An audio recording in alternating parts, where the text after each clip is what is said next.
Question 1. What was your favorite sport growing up? So my favorite sport growing up, a sport that I excelled at very well was track and field. That was my primary sport. Basketball was secondary. Both of my parents, who are foreigners, Jamaican and Guyanese, were very talented track athletes with a lot of potential. So they carried that stigma over to me and my sister, and track was my main sport. Okay.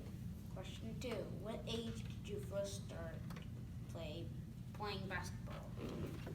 I started pretty late. I didn't really start playing ball until a freshman in high school, actually. Was the first time I really played organized basketball. Again, for me it was track for the most part. And up until that point, I was fairly a husky kid, man, so it was a really difficult transition when I started, but from freshman year on, just took off. Okay. Question 3. What made you want to play basketball? To be honest, man, that made me want to play, I have no idea. Grew up a Knicks fan, so Patrick Ewing was major in our family, and nobody really pushed me to play. It's just something that I just decided to do. So I really don't even have a foundation on what made me want to play, but it was just something that I just gravitated to. Okay. Question 4. What are some of your favorite basketball memories? Favorite, man, there's so many. I'll leave your father out of this, but no, even playing ball with him he was a very talented point guard that could basically do it all. So it was fun to play. He was athletic, so that actual team, even though I was a freshman in college and they were sophomores, so they had their cape on, they were really the top guys. But that was a fun experience. But I think really some of the best experiences I had were my senior year in high school. We were a very good team. We were top 2 in the state. We had a win differential of 20. We were just dominating. We played some really, during that team together, junior year, senior year, we played a lot of high-profile tournaments and against a lot of high-profile players. Some of the tournaments Josh Smith were in. So I think my memories in high school precede anything after that. So just being with the guys, man, I play ball with, that we still sometimes play ball with today. Question 5. What made you create Champion Circle? So Champion Circle vision initially started as, just something to do. And it then evolved into something more meaningful. I wanted to be able to give the youth opportunities that I didn't have in reference to understanding and expectations and the aspects that come along with trying to be a student athlete and make it to a collegiate level and hopefully further from that. We wanted to be able to give them things to do more than just 3 months out the year. Right? We wanted to make it a revolving door for the kids to feel comfortable and open enough to come join our organization and be able to stay with us through year and year, being great community men and women and great leaders throughout their continued lives. Okay. Question 6. What is Champions? Champion Circle is a youth development organization. We're not just a basketball team. We don't just play ball in practice. The kids, if they have below a C in a class or a 2.5, then they have to attend tutoring sessions. We try to hold a different standard than typical state regulations, which is a 2.0 for them to be able to play ball.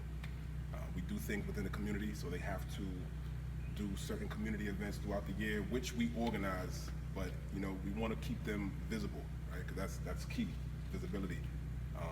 And then we do a lot of team building events, so we try to get them together once a month, and whether it's going bowling, hiking, whatever the case might be, we just try to keep it like a family-oriented type situation so that they're comfortable, because when you're comfortable and you're confident, then your play shows on the floor. The kids tend to buy into our system, and that what kind of helps us maximize the ability of the kid while they're with us. Question 7. What goals does Champion Circle have for the future? So our top goal is to start a charter school. We want to be able to, get the kids in, get the youth in at a very early age, and make a staple of that.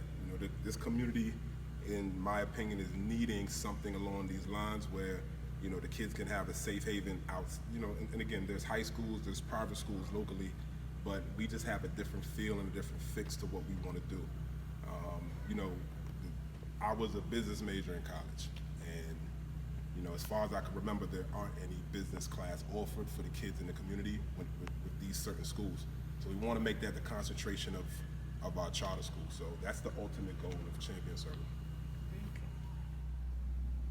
Question 8. How many organizations do you have?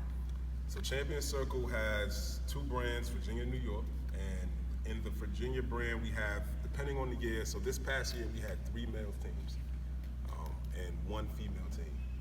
And in New York there's 2 males teams and 1 female team as well.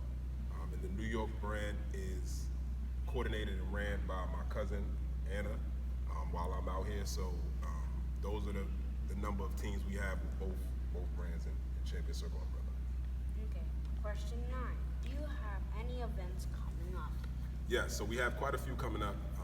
Once Virginia moves into phase 3, then and with the COVID pandemic, we'll be able to open up the doors and hold adult leagues, youth leagues, things along those lines. But we have a premier pro day coming up at the end of July, where high school kids all over the East Coast can come, and it basically will be like an NBA combine.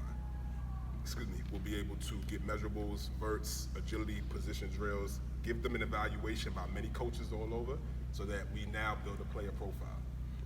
And in that player profile, we'll be able to send it off to coaches within our network to be able to come evaluate the kids, see the kids, recruit the kids, things along those lines. So that's coming at the end of July, July 24th, by the way. Okay. Question 10. What advice would you give to young basketball players? The number 1 key is listening. Listen. All information is information. Right? Take it in from some of those that have been where you're trying to go, or don't. A lot of times, I'm included in this. When I was young, I thought I knew it all. I thought that I'm hearing it from somebody that played ball 30 years ago and isn't really up to date with the information and the times that are going on now. So I would just tell the kids, listen, because you never know what type of information you're going to get that you're going to be able to utilize when you get older. A lot of times, basketball is a placeholder for what you're truly here to do. Right? Everybody knows the numbers. 1% of basketball players make it professional. Right? Not to say that anybody wouldn't, but you also have to understand that this could possibly be a placeholder to your true calling. Whether it's a doctor, whether it's a pilot, whatever the case might be. Any information that you get can be utilized for your future, and that's the key. Okay. Thank you for joining us. We love your support. Please subscribe to our channel, and we will see you next time.